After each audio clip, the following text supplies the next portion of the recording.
Kira-kira gimana ya cara untuk urus hak guna usaha atau HGU Badan Hukum di BPN? Kalian bisa simak terus video kali ini untuk info lebih lengkapnya. Video ini dipersembahkan oleh Arena Publik, informasi dari rakyat untuk masyarakat. Halo semuanya, ketemu lagi di Arena Publik. Jadi di video kali ini kita akan bahas tentang gimana sih cara untuk urus hak guna usaha badan hukum di BPN. Nah, kalian harus memenuhi syarat-syarat utama untuk dapat HGU atau hak guna usaha dari badan hukum ya teman-teman, yaitu status tanah. Status tanah yang dimohonkan itu haruslah tanah negara atau tanah hak pengelolaan atau HPL yang belum dibebani hak lain, dan rencana usaha atau studi kelayakan. Lalu badan hukumnya itu harus punya studi kelayakan usaha yang komprehensif, mencakup aspek teknis, ekonomis, finansial, sosial, dan lingkungan. Lalu kemampuan finansial dan teknisnya harus mencukupi dan kesesuaian tata ruang. Lokasi tanahnya harus sesuai dengan rencana tata ruang wilayah atau RT/RW provinsi atau kabupaten atau kota. Dan harus dapat perizinan lingkungan dan perizinan usaha sektoral. Terus gimana cara untuk urus hak guna usaha badan hukum di BPN? Nah, kalian bisa melewati beberapa tahap-tahapan ya teman-teman. Untuk tahap pra-permohonan dan studi awal, kalian bisa melakukan studi atau survei dan identifikasi lokasi tanah. Nah, ini akan dilakukan oleh kalian untuk memastikan statusnya sebagai tanah negara atau HPL dan mengidentifikasi potensi tanah, misalnya keberadaan masyarakat adat, tumpang tindih hak, dan yang lainnya. Lalu penyusunan studi kelayakan usaha. Ini adalah dokumen inti. Nah, FS ini harus mencakup analisis pasar dan pemasaran, analisis teknis, analisis finansial, sosial, dan lingkungan.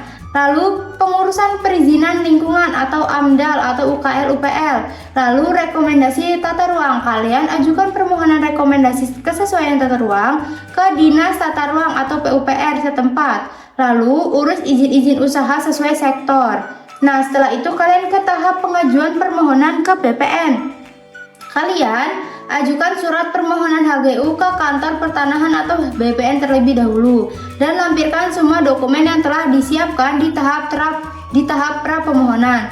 Nantinya petugas BPN akan memeriksa kelengkapan administrasi permohonannya dan kalian akan diminta bayar biaya pendaftaran permohonan. Lalu kalian lanjut ke tahap selanjutnya, yaitu tahap pemeriksaan dan penilaian oleh panitia B. Nah, ini nanti BPN akan membentuk panitia B yang terdiri dari unsur BPN.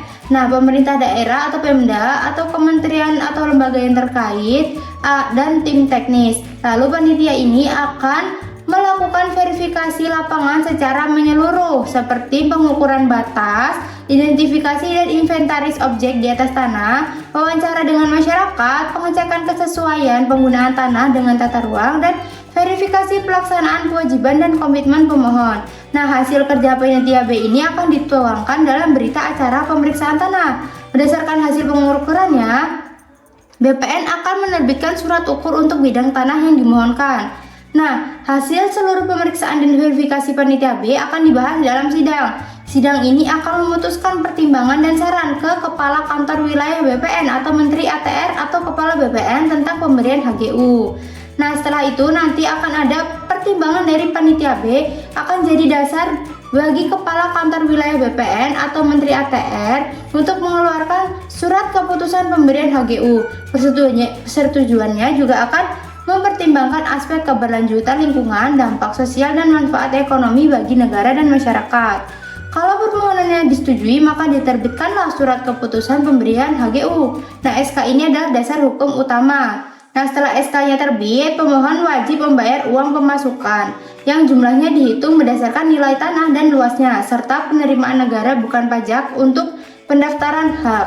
Setelah semua pembayarannya lunas, nanti BPN akan melakukan pendaftaran HGU pada buku tanah dan menerbitkan sertifikat hak guna usaha atas nama badan hukum pemohon. Sertifikat ini adalah bukti sah kepemilikan HGU dan mencantumkan waktu, luas, serta kewajiban pemegang hak. Gitu teman-teman, semoga video kali ini bermanfaat.